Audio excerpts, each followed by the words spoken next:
Yo, what's going on, everybody? It is Straight Outta Boston here, and today I'm back for episode number 9 of my Brooklyn Nets MyLeague series here on NBA 2K16, and today we're back with the 2016 offseason. We have finished Season 1. Of course, we did not make the playoffs. You're seeing what some of the individual awards were this season. KD got the MVP. Billy Donovan with the Coach of the Year in his first season as head coach of the Oklahoma City Thunder. I don't think we won anything. We didn't even get anybody on any of these NBA first teams or rookie teams or any of that crap, so it was a pretty unassuming season for the Nets, but we did miss out on the playoffs, as you guys know, so we're getting ready to simulate ahead here as we are going to see who takes home the crown.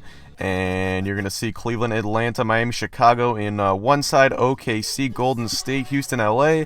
Then it's actually Houston taking the NBA title over Miami. Miami beat Cleveland into the conference finals, ironically enough. I thought I really do hope those two teams play a playoff series at some point, because that would be such a fun series. D-Wade against LeBron, Miami against Cleveland. I don't know how anybody wouldn't want to see that. But anyway, you can take a look. Harden was your finals MVP. Here are all your retired players. A lot of them, actually. There are a lot more. Usually in old 2Ks have only been like 1 or 2 retired players per year, but this is at least like 20 guys right here, 15, 20 guys. And you can see some coaches retire as well. Brendan Malone, George Karl, Alvin Gentry retired after 1 year as the head coach of the Pelicans. And Rick Carlisle retired, and then you can see KG, Vince Carter, Steve Nash, and Ray Allen all make the Hall of Fame. So we're ready to get into the offseason as we have got the NBA lottery. We've got the 11th highest chance of the number 1 overall pick.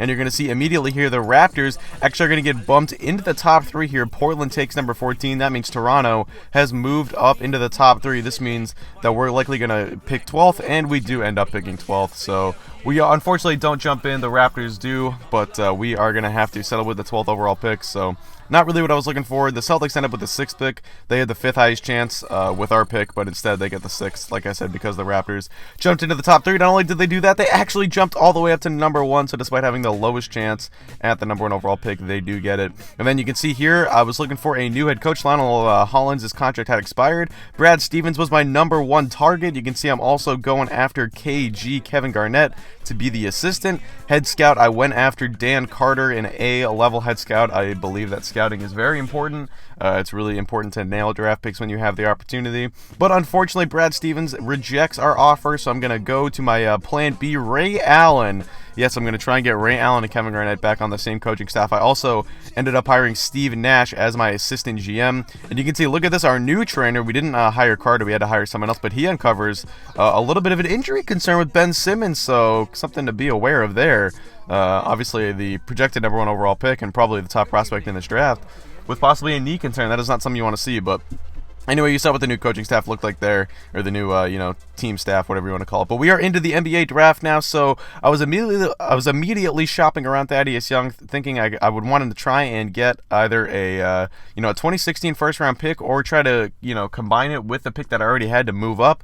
But I really wasn't liking the offers that I got here. Some of them were for some future firsts, but I really wanted to do something immediately, so I decided to wait for, let a couple picks go by. You can see Ben Simmons is going to get drafted number 1 to Toronto. Jaylen Brown goes number 2 to Indiana at small forward.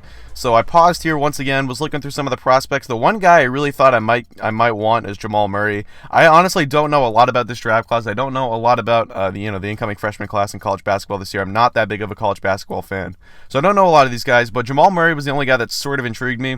And then I decided, Derek Favors is a guy that I thought really would pair well with Brook Lopez. Is sort of the one of the guys I was thinking about at power forward, and I see I can offer my first-round pick and Thaddeus Young for him, so I decided to pull the trigger. So we will not be picking in the first round this year as we move our first-round pick for Derek Favors. I just decided that, at number 12, the chances of me, getting a future starter, maybe not the greatest. I'm not really sure how good my scouting, how good the scouting portion of my staff was this season. I'm not sure how accurate the ratings were. I was looking at some of the potentials, and, I could have gotten like a B potential guy maybe, and you're going to see I'm going to flip 3 second-round picks and KJ McDaniels for 2 future firsts from the Cleveland Cavaliers there. But back to what I was saying, I think Derek Favors is a better fit for us than Thaddeus Young, and I thought it was worth giving up the 12th pick. I really didn't value the 12th pick. I thought if I couldn't get anything inside like the top 8, then I'd be willing to move it for the right deal. So I decided to move it for favors, and we end up actually not making a single pick in the draft. So I knew I was going to have to lay an assault on free agency here if I wanted to really see some improvement in Season 2. And once again, we don't own our own draft pick, so there's really no reason to tank. So you're going to see in free agency, I'm going to make a plethora of moves here, but we're not there quite yet. You can see I'm still trying to re-sign some guys. Thomas Robinson, Sim Bowler, they're actually going to reject their offers initially and wait until free agency to sign. So we're also going to try and bring back Jakar Sampson. I was sort of hesitant on that, but I figured only 1 year, $2.3 million would be fine. So the only guys who actually ended up taking our deals were Sampson and Stevenson. So Bolar, Robinson, and I don't know if there's anyone else, but they both end up going to free agency. And you can see this is kind of an interesting free agent class. It's got LeBron James at the top, but past that it's not very good, not very top heavy. But I was able to find some interesting restricted free agents that I decided to make offer sheets to. Harrison Barnes was one, 3 years, $18 million. Terrence Ross was another. I'm going to give him 3 years, $16 million. And you can see the sort of profile I'm going for with my wings. Athletic guys who can shoot, who can run. I'm also going to go after Evan Fournier here. He's lights out from behind the line, so it's not hard to sort of see what the type of team that I'm building.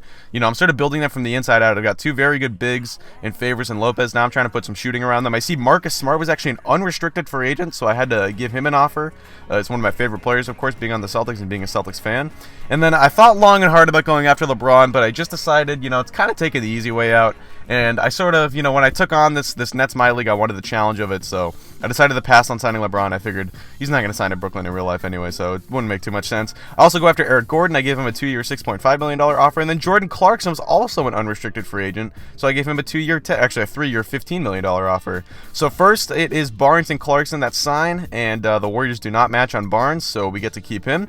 And then the next wave of guys, Eric Gordon, Terrence Ross, Evan Fournier, and Marcus Smart all sign on, so we're all going to accept them.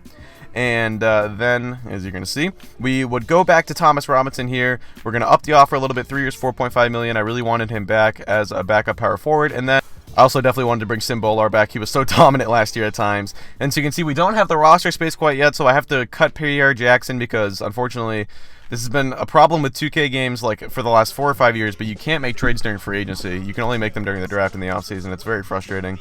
So I had to cut Pierre Jackson and lose him for nothing, but it's not a big deal. I like we have Clarkson, Marcus Smart, and Shelvin Mack now. So I really didn't see Pierre Jackson getting too many minutes anyway. He's probably going to be a reserve.